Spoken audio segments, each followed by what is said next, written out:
Last week, Apple announced 3 new iPhones, 2 of them brand new iPhone 13s, and one of them something a little special because of its price. Now, if you're looking for a brand new iPhone 13, the news is very, very simple. You can now get it in green. That's it. That's the difference. It's green.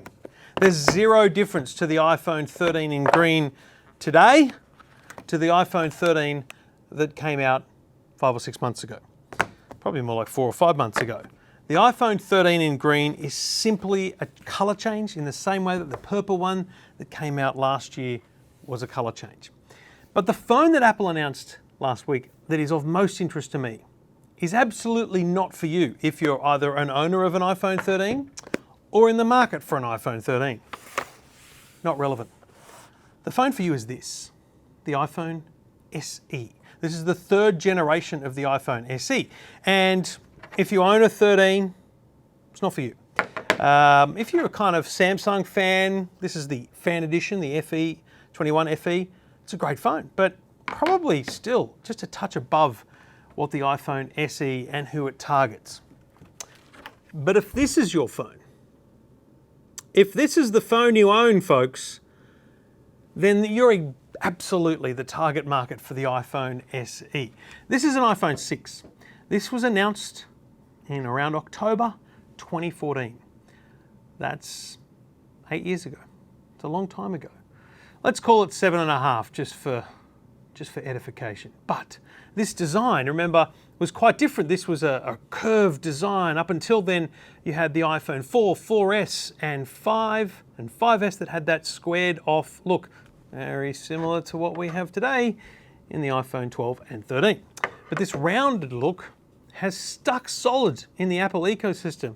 And look at that little home button. Who doesn't love a home button? Well, that's exactly who this is targeted at. If you're an iPhone 6 owner, well, you're probably going to struggle to get software updates. iPhone 6S, I think, is still getting iOS 15. In fact, the original iPhone SE still gets iOS 15. But as time goes on, the capabilities of the iPhone 6 start to lag well behind those of other smartphones in the market. iPhone 7 users, iPhone 8 users, you're starting to realize that you're not getting all the features that are available today. And you're going to struggle to get software updates long into the future, which is where this little beauty comes in. Now, this is the midnight colored iPhone SE. It's hard to see here, but it's basically a really, really dark blue. Think of the color of the night sky at that first moment of sunset, like pure sun's gone, but there's still something in the air. It's a color. It's not actually black out there. If you go out into the bush, you'll realize the night sky isn't black. It's full of color, and I think that's what midnight is meant to represent in this, the iPhone SE. Now, its similarities are absolutely stark because, in fact, the case for the brand new iPhone SE fits the iPhone 6 quite snugly. The only difference being the positioning of the camera on the iPhone 6. So you can see the iPhone 6's camera is just a little bit higher, and when we put the actual phone that's made for this case in here, the brand new iPhone SE, you'll see a very snug fit to the camera, of course. Now, what are you getting? I've been saying all week, this is kind of like taking a 1970s Holden Kingswood and putting a Tesla battery and electric motor in it. You're taking a classic design, like the iPhone 6, and you're putting inside it the guts of the iPhone 13. So the A15 Bionic chip, which powers this remarkable device, is in here. So the very chip that people are paying over $1,000, up to $2,500 for the power, the processing, the longevity, is available now in this, the iPhone SE. And that's its really defining feature. I'll be honest with you, that's its defining feature. That plus it is now 5G connected as well.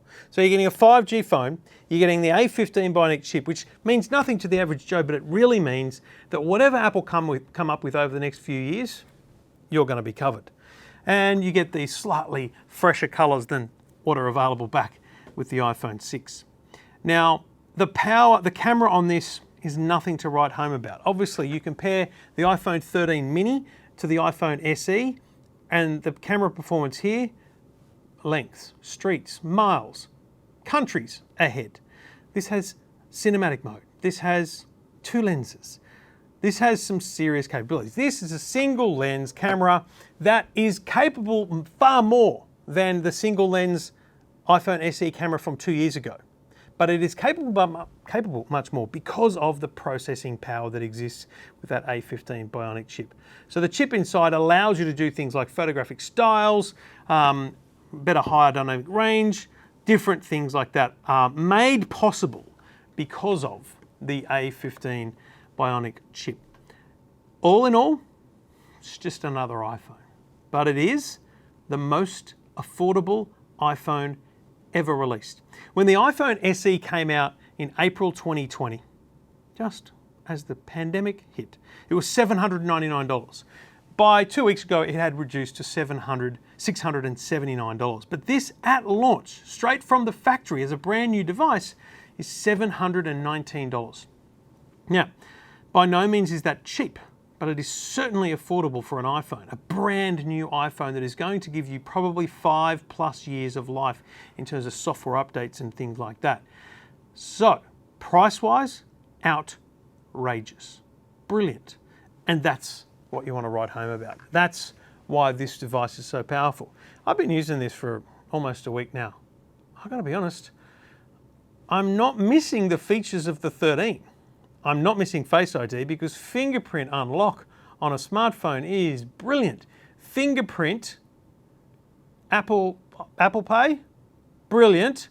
That's faster and better. So I'm a big fan of the fingerprint in many ways. Am I missing the camera?